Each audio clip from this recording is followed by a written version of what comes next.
Thank you very much, distinguished senator. And in a society like ours, Nigeria, where gender equality is not equal, please tell us how did politics come to play as a family woman, whereby you have loads of friends? What were the challenges?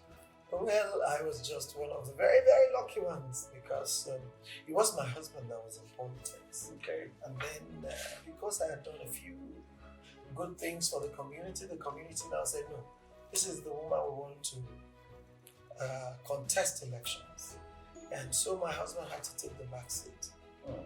And it's been so since then. However, it's been a roller coaster because in Nigeria, the gender is a major encumbrance for your movement. If I possibly were not a woman, I probably would be aspiring to be a president right now or to be a vice president. The reason is simple. I have been able to build friendships. I have been able to garner experience, and it would have been the next thing to do. However, because I am a woman, I am even struggling to retain my seat, to still be in the parliament. So from the onset, your husband has been a supportive system to you. Without him, I won't be where I am. And So that's the for a truth. lot of people aspiring to be where you are today, distinguished senator, with their husbands not supporting them, how should they go about this? Most especially the younger ones. You need to get that support. That support is what will give you the bottom line that you need to be anything in politics. So as a woman, quickly ma'am, who and what inspired you to say, you know what, Abiodun, it is politics and nothing? Well, it wasn't politics and nothing, it was journalism and nothing. Journalism? Yes. Oh, okay. Because I was a journalist all my life. And so, and I had covered so many political events.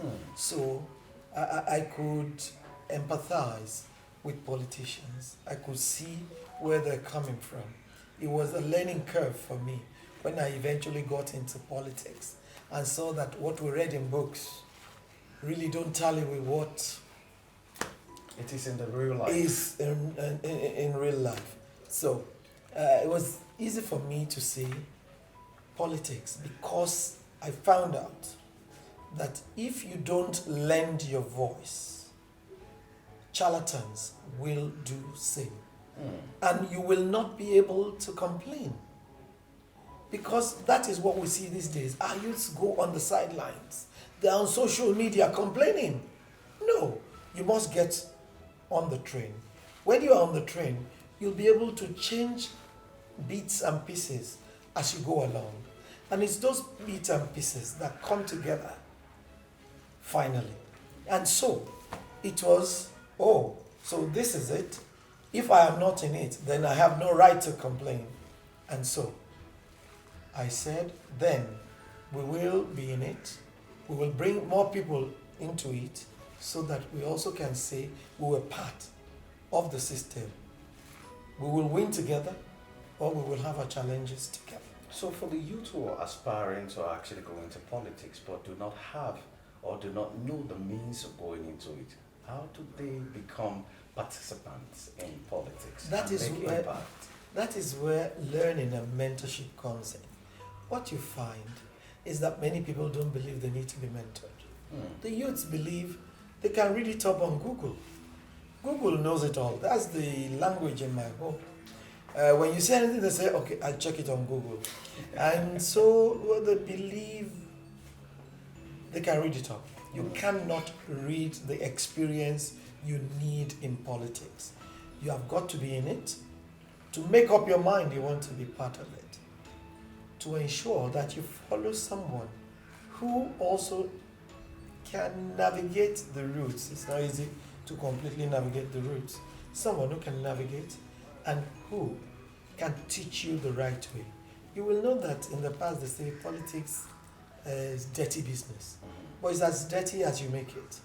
Because you can go into it with all honesty and clarity of purpose, and you get what you should get done in it. And so, you need to be mentored. You need to follow. You need to watch. You need to be part of the system. You need to go from the rudiments, be battered, be injured, and then come out of it a better human being. It's not something you read in the books. The bookwork has never tallied all those Machiavellian. So, you just made mention of being mentored, for the youth to get mentored. As a woman who ventured into this politics career, who inspired you? I learned from the older men who were in it. You want to mention a few? Oh, chief of who are a man that is on the periphery of politics, but is dyed in the wool, Kenny Martins. And of course, the late Dr. Olushola Saraki, who really took me through the gamut of politics. And he was a very patient person because we made mistakes all the way. But when you make a mistake, he calls you and tells you that was a wrong move. Do it this way and you might be able to get better results. And we learned. We picked bottles. As you were picking We bottles. clapped. Okay. We cheered. Many people don't want to do that now. They want to come from the top into it, and it doesn't work. And as you were picking bottles, what was there a time in life you almost gave it all up and said no more? Several times. I mean, you get to a point, people are so rude and so nasty, and you get undeserving comments up until now, and then you just feel like, no, I'm done. But you see, I've had a problem all the while. When I get home and I say, I'm done, and I say to my husband, I'm done, don't ever tell me to go back there again. No, I'm done, I'm broken. He will say, oh, so they did that to you? Yes, you should really leave. I believe you should leave. Okay, just go up, go and relax. Just take it off your mind. But you are not going back. Then the next morning,